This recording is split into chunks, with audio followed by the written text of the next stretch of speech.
સુરતમાં વેપારીનું અપહરણ બાદ છુટકારો આપવામાં આવ્યો છે। અપહરણકારો વેપારીને છોડીને ફરાર થઈ ગયા છે। ઉલ્લાસનગર ખાતે વેપારીને છોડી મૂકવામાં આવ્યો તો 19 જુલાઈએ રોહિત જૈનનું અપહરણ કરવામાં આવ્યું હતું। 19 જુલાઈએ રોહિત જૈનનું અપહરણ કરાયું અને વેપારી પાસે 1 કરોડની ખંડણી માંગવામાં આવી હતી। સુરત પોલીસે ટીમ બનાવી તપાસ પણ શરૂ કરી હતી। તો સુરતનો આ મામલો સામે આવ્યો છે કે જ્યાં વેપારીનું અપહરણ કરવામાં આવ્યું હતું અને લગભગ 1 કરોડ રૂપિયાની ખંડણી માંગવામાં આવી હતી। તો સુરત શહેરમાં અસામાજિક તત્વોનો આતંક જોવા મળી રહ્યો છે। ફાર્મ હાઉસ પર હતા, ફાર્મ હાઉસ લઈને મને બહુ માર્યો, 4 કલાક કન્ટિન્યુ માર્યો છે। પછી પૈસાની માંગણી કરી 1 કરોડ રૂપિયા, પછી કઈ નહીં તો 1 કરોડ ઘરે ફોન કરતો હતો મારી વાઈફ, એણે સીધો પોલીસ કેસ કર્યો।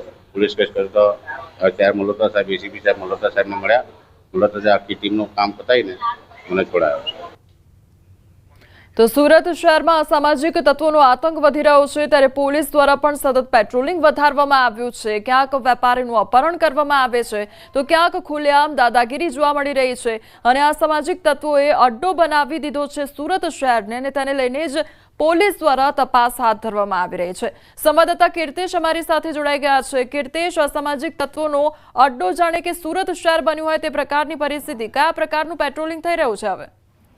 બિલકુલ, સુરતના તાપી નદી રિવરફ્રન્ટ બનાવવામાં આવેલું છે અને કેટલા લાંબા સમયથી અસામાજિક તત્વો ત્યાં આગળ અડ્ડો જમાવીને બેસતા હોય છે।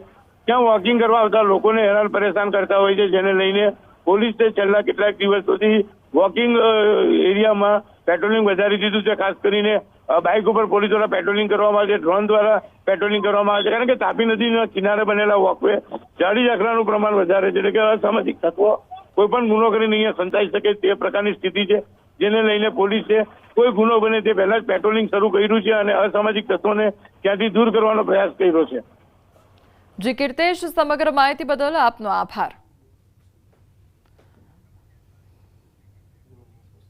વડોદરામાં માથાભારે તત્વોનો આતંક જોવા મળી રહ્યો છે। પાણીગેટ વિસ્તારમાં સામાન્ય બાબતે મારામારી કરવામાં આવી।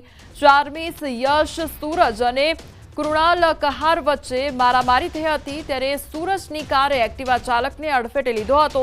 એકબીજાને જાનથી મારી નાખવાની ધમકી પણ આપવામાં આવી હતી। આરોપી અગાઉ અનેક ગુનામાં સંડોવાયેલા છે તેમજ પોલીસે બંને પક્ષોની ફરિયાદ આધારે વધુ તપાસ હાથ ધરી છે। વડોદરામાં માથાભારે તત્વો